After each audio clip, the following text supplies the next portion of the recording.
কি হ'ল? নাই জীৱনটোক লৈ কেনে কিবা আজিকালি বেছিকৈ চিন্তা হৈ গৈছে।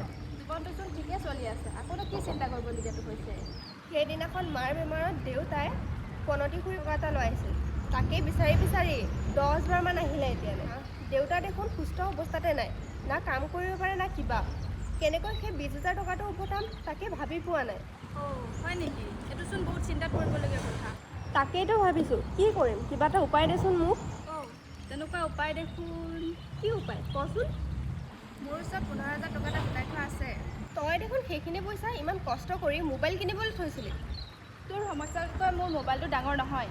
কিন্তু কোনো কিন্তু নাই। মই যদি তোৰ বান্ধৱী হৈ এতিয়া সহায় নকৰোঁ তেন্তে কেতিয়া কৰিম কচোন? ভাবি একো লাভ নাই। বাকী 5,000 টকাটো খুৰীমাক কিবা এটা কৈ কবি আৰু। কিন্তু খুৰীয়ে বুজিব জানো? কিয় নুবুজিব? ময়ো যাম নহয় তোৰ লগত, মই বুজাম দে। এতিয়া দুপৰীয়া হৈ আহিছে, ঘৰ বৈ।